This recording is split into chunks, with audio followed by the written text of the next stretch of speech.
Llevo 8 años configurando routers, tendiendo fibra óptica y resolviendo tickets de soporte a las 3 de la madrugada. Conozco cada centímetro de la infraestructura submarina de mi sector mejor que mi propio apartamento.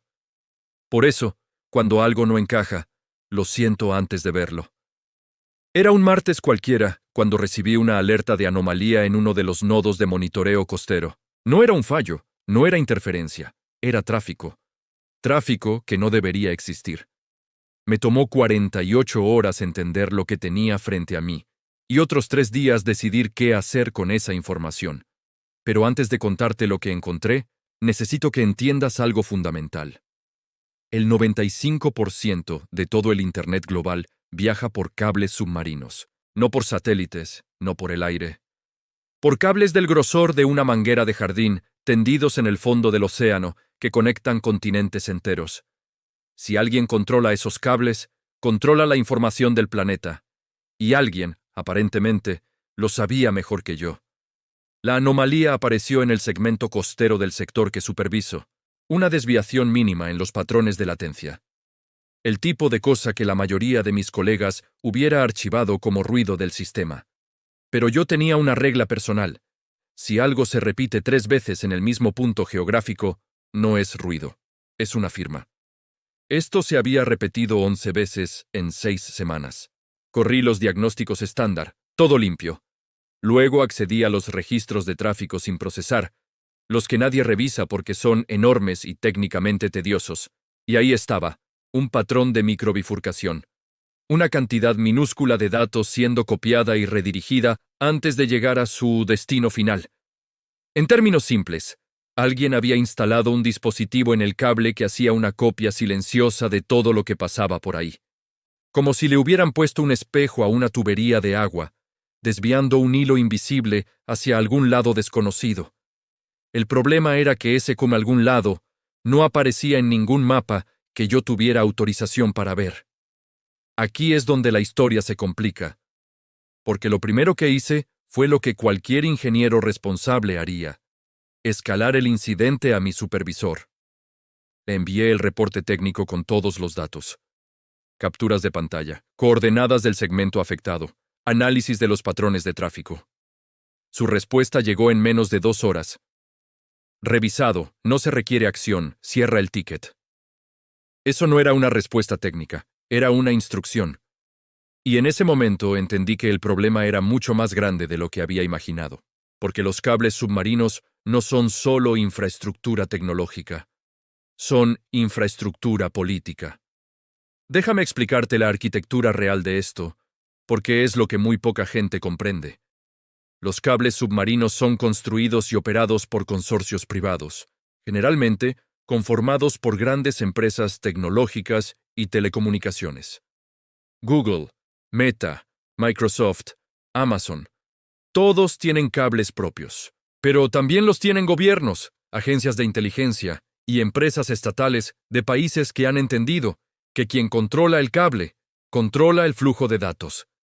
Cuando un cable pasa cerca de las costas de un país, ese país tiene jurisdicción técnica sobre ese segmento. Y esa jurisdicción puede ser usada de maneras que no están en ningún manual público.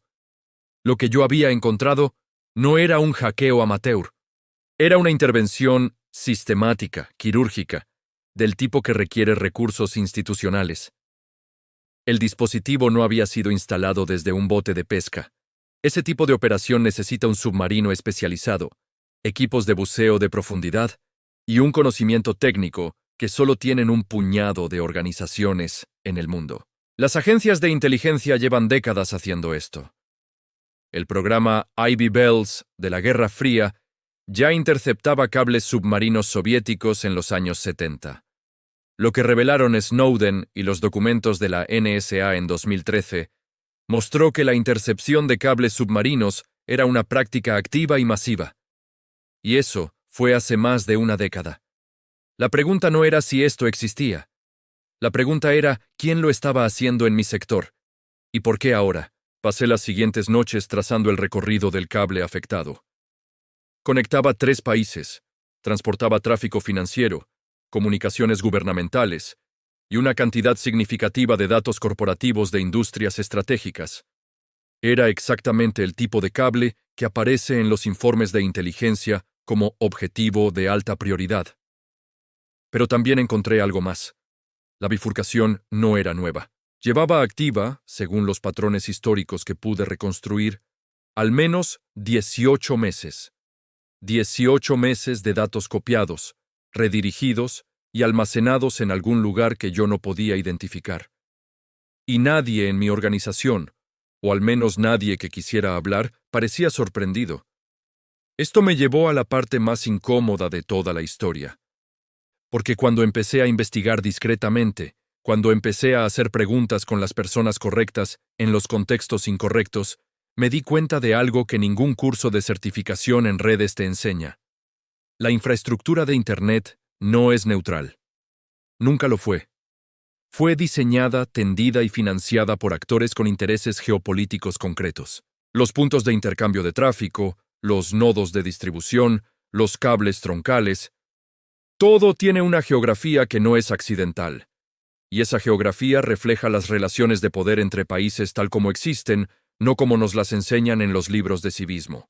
Lo que yo había encontrado era, en el fondo, la manifestación física de algo que los analistas geopolíticos llevan años describiendo en abstracto: la infraestructura digital como campo de batalla estratégico. No metafóricamente, literalmente. Con cables, dispositivos y operaciones que ocurren a 3.000 metros de profundidad, lejos de cualquier tribunal o periodista. Cerré el ticket como me instruyeron. Guardé una copia encriptada de todo el análisis en un lugar que no voy a mencionar. Y seguí haciendo mi trabajo. Pero algo cambió en la manera en que entiendo este trabajo. Cada vez que configuro un protocolo de enrutamiento, cada vez que reviso los logs de tráfico de un segmento costero, pienso en lo que está viajando por esos cables. Datos bancarios, conversaciones privadas, decisiones empresariales, comunicaciones entre gobiernos.